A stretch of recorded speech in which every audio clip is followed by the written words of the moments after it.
Assalamualaikum warahmatullahi wabarakatuh.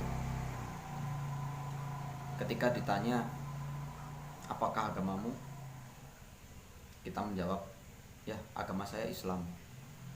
Tapi ketika kita ditanya apa buktinya kalau kamu Islam, di dunia ini kita bisa menjawab, ya saya Islam, buktinya ini saya punya KTP ataupun kartu keluarga di mana di situ dicantumkan bahwa agama saya adalah Islam.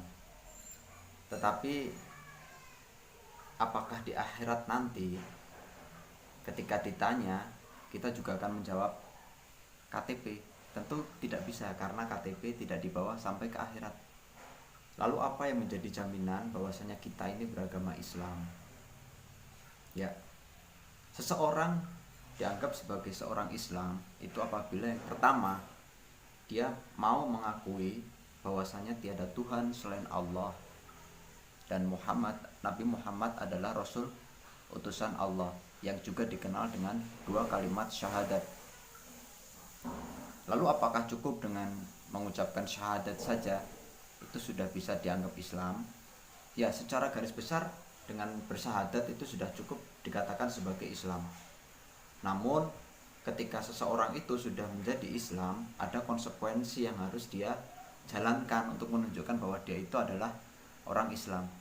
Sama halnya dengan seorang pelajar.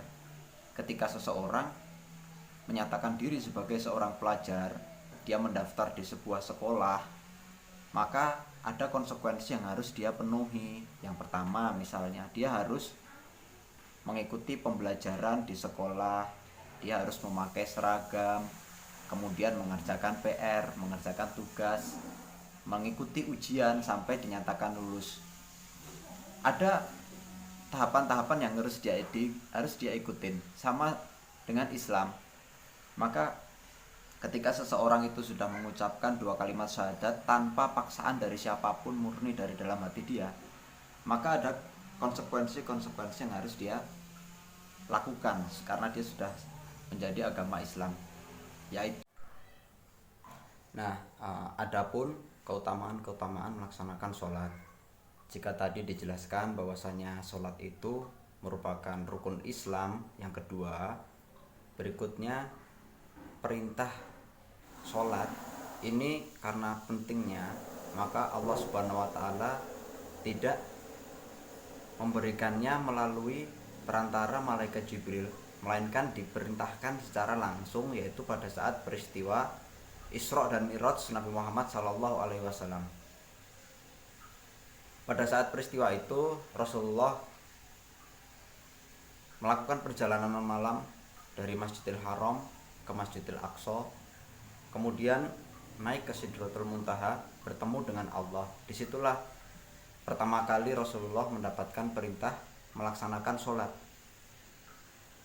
Kemudian selain keutamaan yang kedua tadi, yaitu perintahnya diberikan secara langsung, sholat itu juga merupakan amalan yang pertama kali akan dihisab di yaumil kiamah nanti.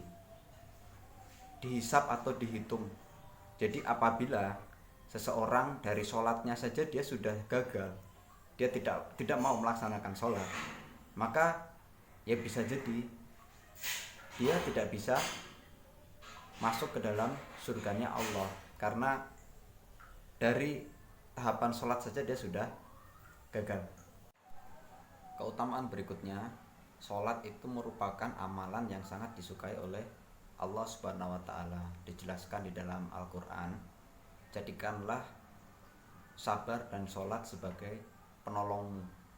Di situ dijelaskan bahwasanya dengan kita sabar, dengan kita sholat, itu Allah Subhanahu wa taala akan menolong urusan-urusan kita, akan membantu kita, menunjukkan bahwa sholat itu luar biasa, merupakan amalan yang sangat disukai oleh Allah.